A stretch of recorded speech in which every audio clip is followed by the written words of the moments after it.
বন্দে লোকতিলকং সাতত বার্তা বিভূষণম অমর কৃত্যুৎসারণং প্রবুদ্ধং লোকজীবনং প্রণয় প্রমত্ত জাগোদীপনং বন্দে জীবন জীবনম বন্দে সৎপুরুষোত্তম বন্দে শ্রী শ্রী ঠাকুর অনুকূলচন্দ্রম।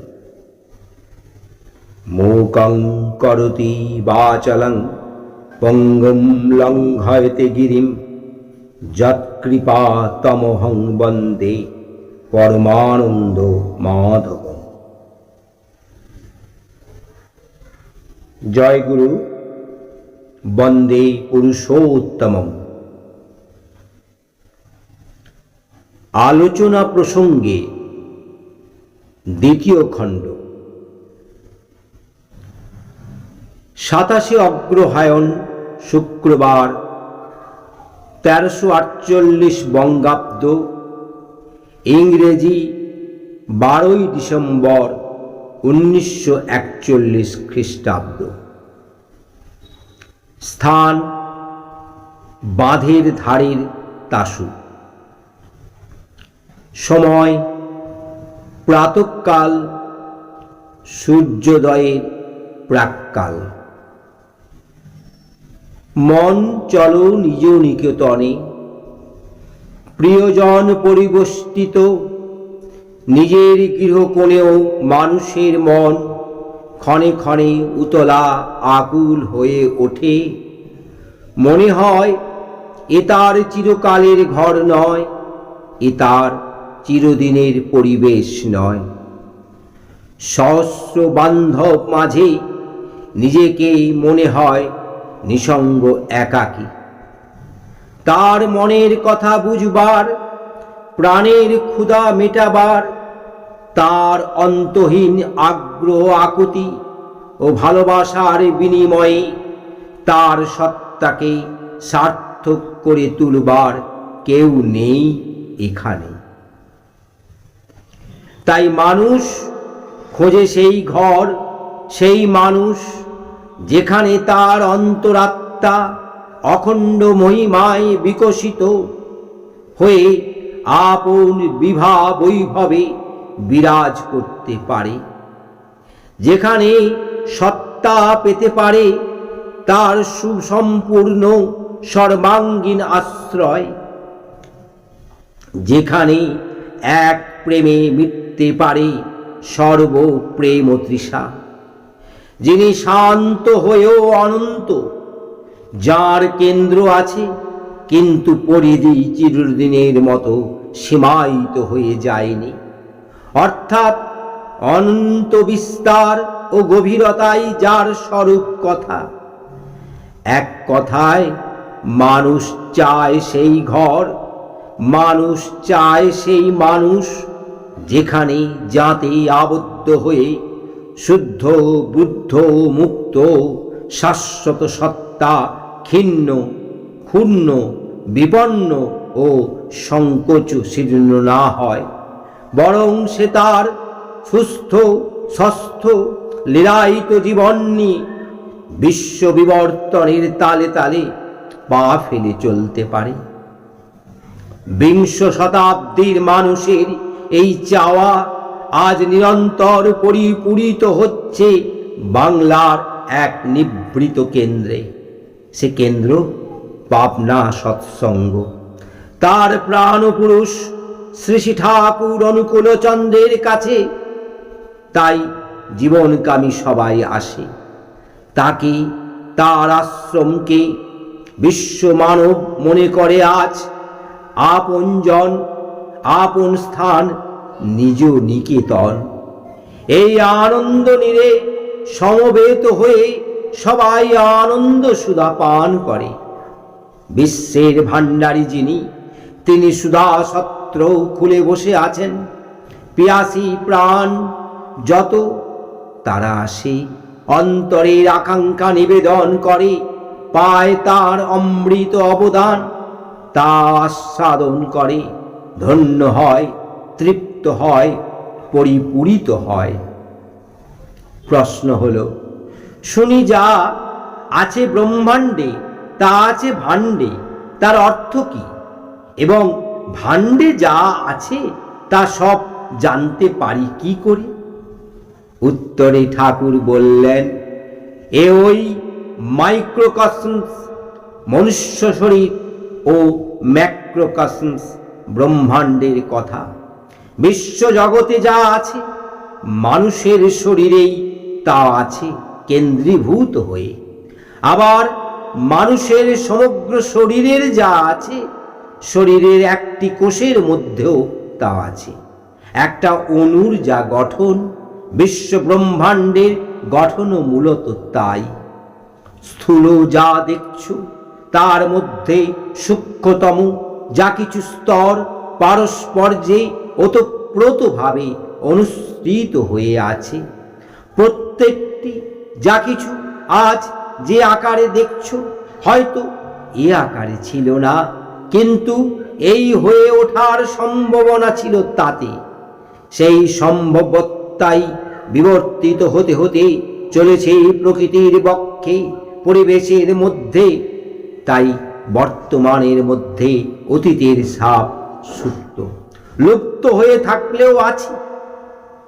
একই বহুর মধ্যে বিচিত্র রূপে আত্মপ্রকাশ করে আছে। একই বহু হয়ে আছেন, আরও হয়ে চলেছেন। সেই ঐক্য সূত্রটুকু ধরতে হবে যা বহুতের উপায়। সেই মূল জিনিসটি হল কেন্দ্রানুগ আকর্ষণ। কেন্দ্রের প্রতি সক্রিয় আকর্ষণকে বাদ দিয়ে কিছুই আত্মরক্ষা করতে পারে না।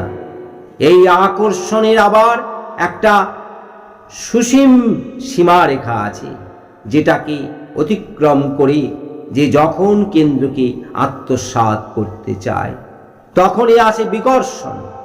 এই আকর্ষণ বিকর্ষণের টানাটানি ও সংঘাতের মধ্য দিয়েই নতুনের আবির্ভাব হয়। এইভাবে পারস্পরিক আকর্ষণ বিকর্ষণ ও সংঘাতের মধ্য দিয়ে আরো নতুনের অভ্যুদয় হয়। এমনি করেই সৃষ্টি গুণিত হয়ে চলে। এই তাঁর লীলা। লীলা মানে আলিঙ্গন গ্রহণ, দেওয়া নেওয়া, মিলন বিরহ, সব হারিয়ে সব পাওয়া, সব পেয়েও নিজের বলতে কিছু না রাখা, কিছু না থাকা। যে মুহূর্তে পূর্ণ তুমি, সেই মুহূর্তে কিছু তব নাই, তুমি তাই পবিত্র সদাই। ধৈর্যটিরা জিজ্ঞাসা করলেন, এর বৈজ্ঞানিক ভিত্তিটা যেন ঠিক বুঝতে পারছি না। ঠাকুর বললেন, দাঁড়া দেখিয়ে দিচ্ছি। খাতা পেন্সিল বা কলম আছে তোদের কাছে? প্রফুল্ল বললেন, হ্যাঁ এই নিন।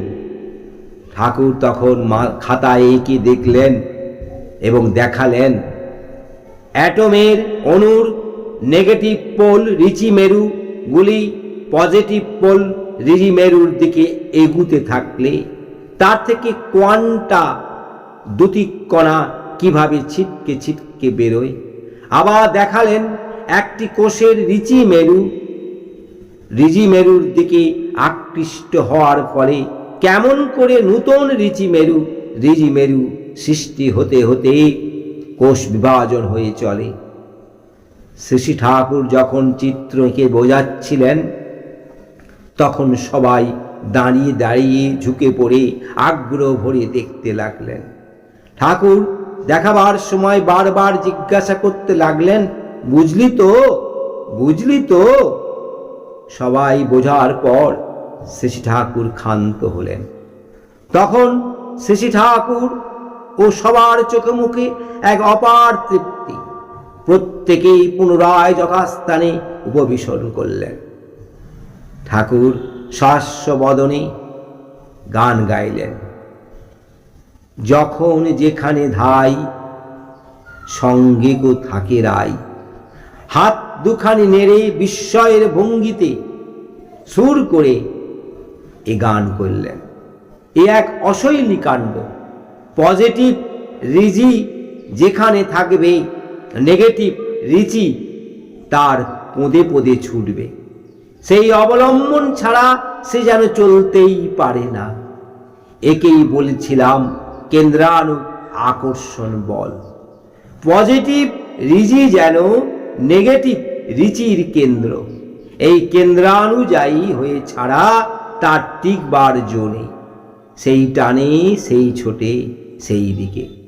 এই ছোটাছুটি টানাটানির ভিতর দিয়ে ছিটকে বেরোয় কত কি অনন্ত কোটি বিশ্ব ব্রহ্মাণ্ড, গ্রহ নক্ষত্র তারা, ক্ষিতি অপ তেজ মরুদ বোম, গাছপালা পশু পাখি, মানুষ তুমি আমি কত কি। মায় এই ফড়িংটা পর্যন্ত অবশ্য এর নানা পর্যায় আছে, নানা স্তর আছে, নানা ক্রম আছে। সদ্গুরুকে ধরে তার নির্দেশ মতো বিহিতভাবে সাধন করলে ওগুলি ক্রমে ক্রমে ফুটে ওঠে। সবাই চোখে দেখে যায়, কানে শুনে যায়, এসব হেয়ালি কথা কিছু না। এলো বিজ্ঞান। আমি যেভাবে দেখছি তোমরাও তেমনি দেখতে পারো। তবে গুরু সর্বস্ব না হলে, সর্বতোভাবে গুরুমুখী না হলে তথাকথিত সাধনার কসরতে এ হবার নয়।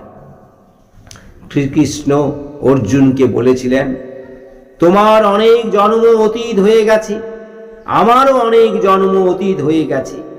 তোমাতে আমাতে ভেদ নেই। ভেদ এইটুকু যে তুমি তা জানো না, কিন্তু আমি জানি। অর্থাৎ আমার স্মৃতি চেতনায় আছে তা। সদ্গুরু হলেন সেই জানালো, স্মৃতি চেতনাওয়ালালো। জীবনের সব রহস্যই তাঁর করতলগত।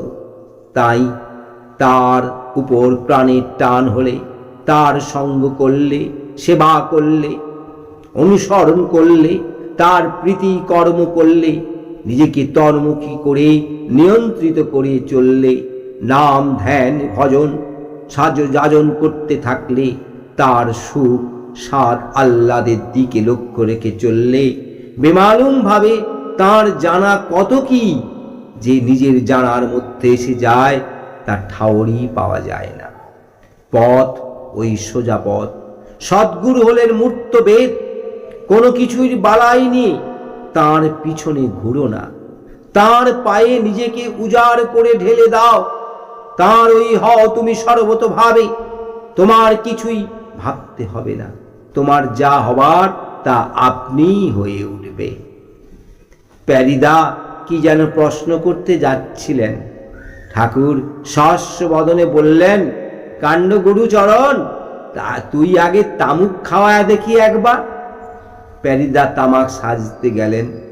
শেষী ঠাকুর পূর্বধারায় বলতে লাগলেন, অনুভূতি জ্ঞান বা দর্শনের কথা ছেড়ে দিলেও সোজা কথায় মানুষ আদর্শ ছাড়া, অবলম্বন ছাড়া চলতেই পারে না। তার অস্তিত্বের বজায় রাখতে পারে না। প্রবৃত্তি তাকে যখন কেমন করে কামড় দেবে, সাবার করে দেবে, তার কি ঠিক আছে? আইডিয়াল আদর্শ যেন পজিটিভ রিজি কেন্দ্র, আর সাধারণ মানুষ যেন নেগেটিভ রিচি কেন্দ্র। তাই with all one's passions and complexes, সমস্ত বৃত্তি নিয়ে আইডিয়াল অর্থাৎ পুরোয়মান জীবন্ত মহাপুরুষে অ্যাক্টিভলি ইন্টারেস্ট, সক্রিয়ভাবে অন্তরাশী হলে সে পাওয়ারফুল ম্যান, শক্তিমান মানুষ হয়ে দাঁড়ায়। কিন্তু একটা প্যাশন, প্রবৃত্তি, আনইন্টারেস্টেড আলগা থাকলে ছিটকে যাওয়ার সম্ভাবনা থাকে। ইন্ডিভিজুয়ালিটি, ব্যক্তিত্ব বলে কিছু থাকে না। ইন্ডিভিজুয়ালিটি, ব্যক্তিত্ব মানেই আইডিয়ালি, আদর্শে কমপ্লিটলি, সম্পূর্ণভাবে ইন্টিগ্রেটেড, সংগত হয়ে থাকা। একমাত্র আইডিয়াল আদর্শের অ্যাট্রাকশন হয়ে চলা। তাই শুধু ইষ্টকে ধরে চলেই যথেষ্ট নয়। সমস্ত বৃত্তি, প্রবৃত্তি, সত্তা দিয়ে তাতে অনুরক্ত হতে হবে, তাকে অনুসরণ করতে হবে। আর যেখানে যেটুকু ফাঁক, গরমিল বা গোজামিল আছে, সেইটুকু ঠিক করে তুলতে হবে। একেই বলে আনরিপেলিং অ্যাডহারেন্স, অচ্যুত অনুরাগ।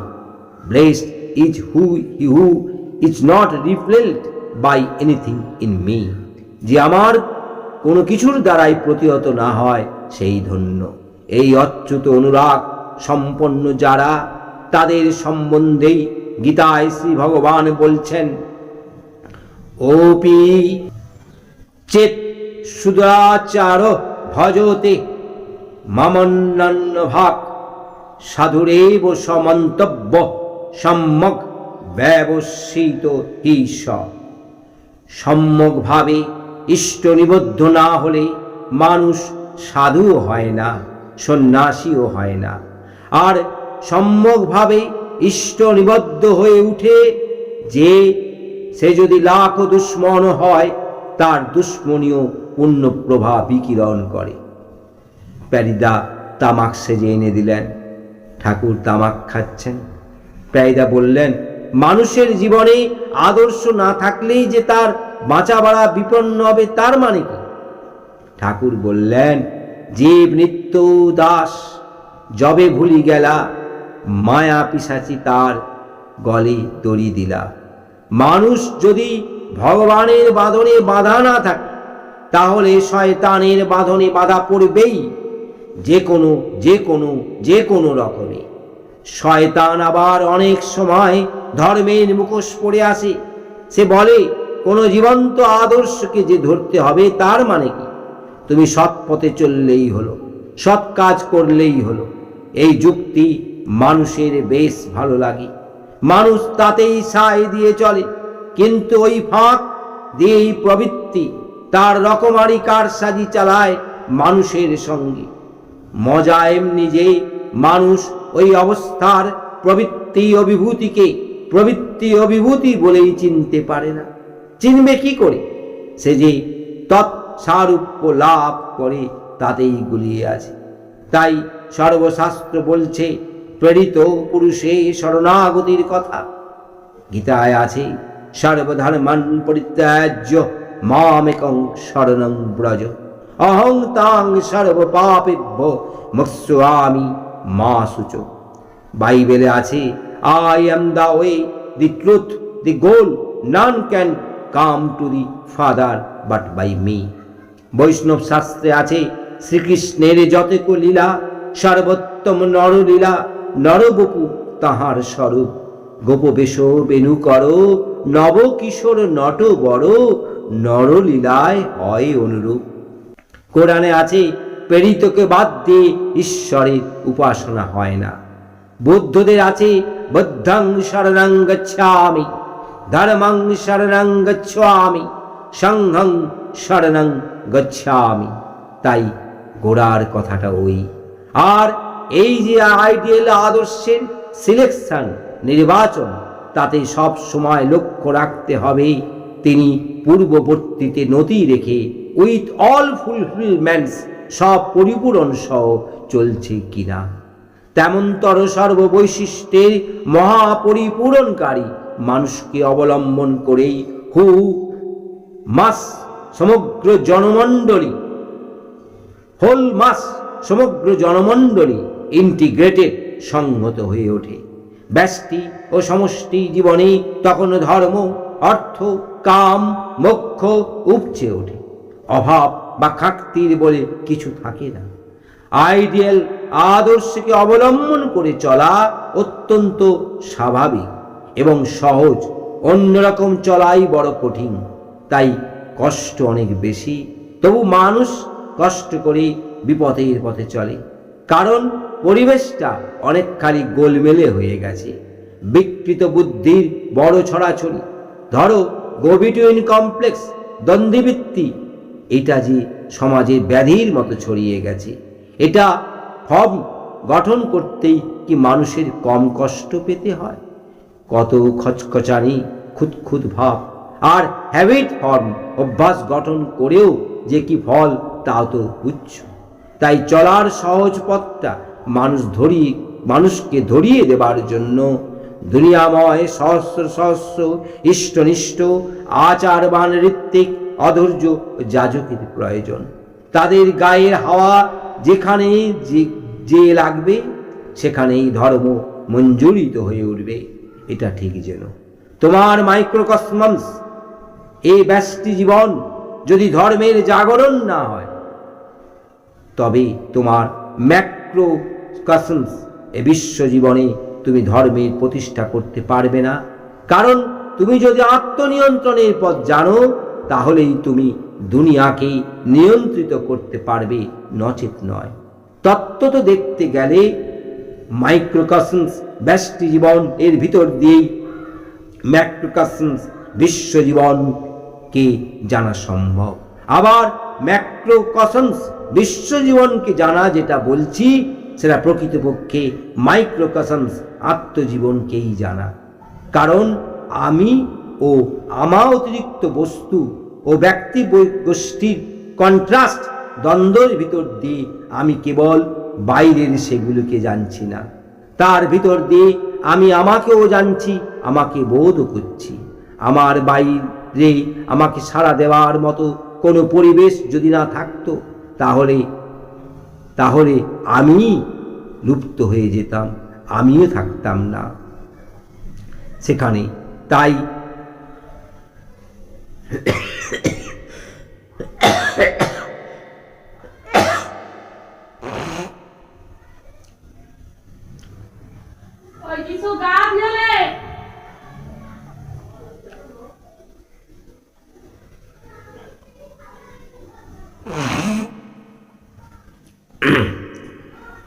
তাই মাইক্রোকসমস ব্যষ্টির যে ফ্যাকাল্টিজ, কার্যক্ষমতা, ক্যাপাসিটিজ, দক্ষতা, তা প্লে ক্রিয়া করার সুযোগ পায় ম্যাক্রোকসমসের বিশ্বজীবন, এবং এর ভিতর দিয়ে ব্যষ্টি নিজের শক্তি সম্বন্ধে সচেতন হয় ও তা উপভোগ করে। যেমন দৃশ্যবস্তু বলে কিছু থাকার দরুন দৃষ্টিশক্তি সম্বন্ধে আমরা সচেতন হই এবং দৃশ্যবস্তু উপভোগ করি। তাই ধর্মকে, পরিবেশ ও বিশ্বজীবনে যতখানি প্রতিষ্ঠা করি, আমাদের অন্তর ততখানি প্রতিষ্ঠা লাভ করে। বিশ্বজীবন আমাদের কাছে এক পরম জিনিস। অতএব যাজন বা ধর্মদান পরোপকার নয়, কিংবা করলেও বা না করলেও হয় এমনতর কর্ম নয়, এটা হলো নিত্য কর্ম। তুমি যদি তোমার জীবনে ধর্মকে সঞ্জীবিত রাখতে চাও, তবে তোমার যজন ঐষ্টভীতি যেমন করতে হবে, যাজন তেমনি অতি অবশ্যই করতে হবে। এই যাজন বুদ্ধি ঢুকিয়ে দিতে হবে প্রত্যেকের অন্তরে। এতে প্রত্যেকের পরিবেশ তার বাঁচা বাড়ার সহায়তা উঠবে। আর এই নিত্য যাজনের ভিতর দিয়ে প্রত্যেকের বোধ ও জ্ঞানের ভাণ্ডারও খুলে যাবে। ইহকালে ও পরকালে কিছুই অপ্রাপ্য থাকবে না তার। আর যার আধিপত্য আমাতে থাকার দরুন জগতের যা কিছু বোঝা যায়, জানা যায়, সত্তা পোষণী করে নিয়ন্ত্রিত করা যায় ও সেসবের উপর আধিপত্য বিস্তার করা সম্ভব হয়, এবং যাকে দিয়ে, যার দ্বারা বিশ্ব ব্রহ্মাণ্ডে অনন্ত বৈচিত্র্যের সবৈশিষ্ট্য সংহতি আমার কাছে উদ্ভাসিত হয়ে ওঠে, সেই তিনি হলেন আমার ইষ্ট, আমার ভগবান, আমার ঈশ্বর। সুতরাং এক পাও তাকে ছেড়ে চলা আমাদের সম্ভব নয়। বুঝলে প্যারীচরণ? প্যারীদা আহ্লাদে অবশ হয়ে শ্রী ঠাকুরকে ভূমিষ্ঠ প্রণাম করলেন। পরে আবার তামাক সেজে দিয়ে আসলেন। শ্রী ঠাকুর তামাক খেতে খেতে গাঢ় প্রশান্ত দৃষ্টিতে সবার দিকে চাইতে লাগলেন। সবাই তখন আনন্দে আবিষ্টভাবে ভরপুর। সেই মধুর লগ্নে তাঁর সেই মধুমাখা মমতা দীপ্ত আঁখি যুগল সকলেরই মনপ্রাণ হরণ করে নিচ্ছিল। এরপর শ্রী ঠাকুর প্রাতঃকিদাদি সমাপন করলেন। পরে তিনি মাতৃমন্দিরে বারান্দায় একখানি তক্তপোষের উপর বসলেন। ধীরে ধীরে বেলা হতে লাগলো। ফিলান্থ্রপি অফিসের কর্মচারীরা এসে অফিসের কর্মে যোগদান করলেন। তরকারিওয়ালারা মাতৃমন্দিরের পশ্চিম দিকে যার যার তরকারি ঝুড়ি নিয়ে বসলো। কেউ কেউ আবার নতুন নলেন করে নিয়ে এসেছে বিক্রি করতে। মায়েরা ও দাদারা সেখান থেকে যার যেমন প্রয়োজন জিনিস কিনছেন। একদল ছেলে এক পাশে ডান্ডাগুলি খেলছে। সম্মুখে পদ্মার বিস্তৃত চরে গরুগুলি আপন মনে চড়ে বেড়াচ্ছে। মাঝে মাঝে ঝাঁকে ঝাঁকে সাদা পাখি দলে দলে নিরুদ্দেশভাবে উড়ে বেড়াচ্ছে। তারা যেন বান্ধব বাধা বন্ধনহীন কোন দূরের পথের যাত্রী। পাশের বাঁশবনে এবং সামনের ঝাউ গাছগুলিতে ছোট ছোট রকমারি পাখির দল কিচিরমিচির করে মাঝে মাঝে কলরব ভেঙে পড়ছে। ঝিলের জলরাশি উদার নীল আকাশের দিকে মুখ করে শীতের দিনে আরাম রোদ পোয়াচ্ছে। শ্রী ঠাকুর তক্তপোষের উপর বসে দূর আকাশের দিকে উদার দৃষ্টিতে চেয়ে আছেন। কালিদাসী মা তামাক জল সুপরি দিচ্ছেন। কাছে আছে বীরেন্দা, পণ্ডিত ভট্টাচার্যদা একজন মাঝে মাঝে এসে প্রণাম করে যাচ্ছেন। ঠাকুর এর তাদের সঙ্গে প্রয়োজন মতো দু চার কথা বলছেন। সুধীরদা এসে প্রণাম করতেই ঠাকুর কারখানার কাজকর্ম সম্পর্কে তাকে কিছু নির্দেশ দিলেন। পরে আবার অমূল্যদাকে ডাকতে বললেন। অমূল্য ঘোষদা আসলে বললেন 130 টাকার স্বাক্ষরপত্রগুলি তাড়াতাড়ি ছেপে নাম্বারিং, পারফোরেটিং অ্যান্ড বাইন্ডিং অর্থাৎ নম্বর দেওয়া, ছিদ্রকরণ, বাঁধান ইত্যাদি ঠিক করে দিবি। দেখতে যেন খুব সুন্দর হয়। কনফারেন্সে অধিবেশনে যত আগে হয় ততই ভালো। আজ পারলে কাল পর্যন্ত দেরি করবি না। যা, ভূতের মতো লেগে যা। অমূল্যদা আচ্ছা বলে খুশি মনে বিদায় দিলেন।